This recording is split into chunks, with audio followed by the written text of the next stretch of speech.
But in fact, it's just another vehicle for the one-party state that is relentlessly turning out legislation, advancing this global centralization agenda.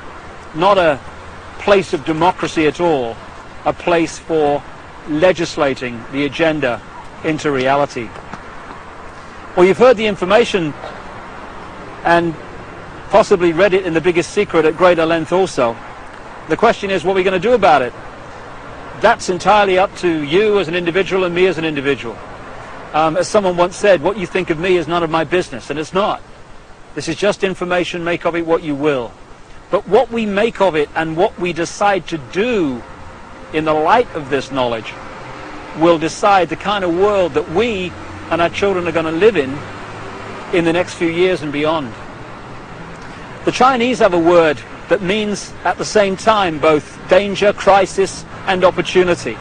And that's the situation we're in now. Yes, there's a crisis. Yes, there's a danger of this global fascist state becoming reality, but it's also an opportunity to wake up and make the change that will turn this planet from a prison into the paradise it once was and the paradise it will become again.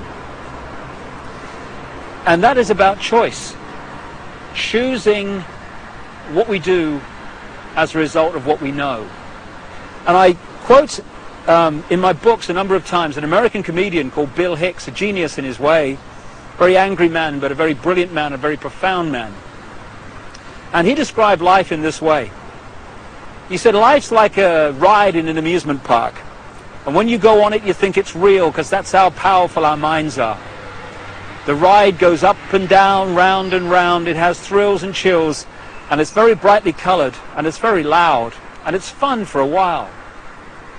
Some have been on the ride for a long time, and they remember, and they come back to us and they say, hey, don't be afraid ever, because this is just a ride. And we kill those people. Shut him up. I've got a lot invested in this ride. Shut him up. Look at my furrows of worry and my family and my big bank account. This has to be real. It's just a ride. But we always kill those good guys who try to tell us that and let the demons run amok. But it doesn't matter, because it's just a ride. And we can change it anytime we want. In other words, it's just a reflection of our own attitudes.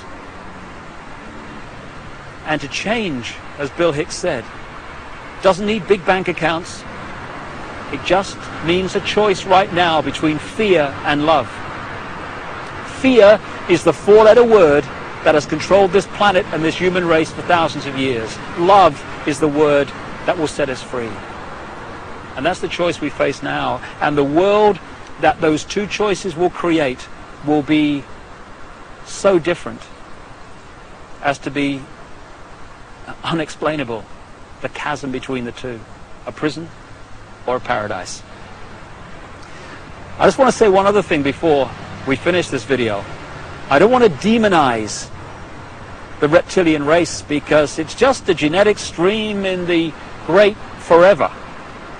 I'm talking about a small number of this reptilian race that is behind this manipulation, not the race in general. And indeed, many of the reptilian stream, both in physical bodies and in other dimensions, are working now to help humanity win their freedom, win our freedom back. And I'd like to thank once again also Arizona Wilder for having the guts to stand up and speak her truth.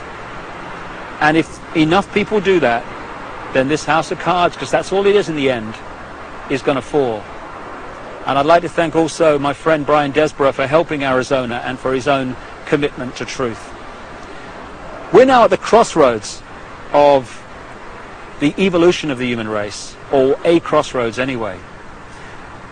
And the good news is this: there is a global awakening going on. I've spoken in something like 20 countries in the last 18 months. People are waking up. They're asking questions. They're seeing themselves and the world in a different light.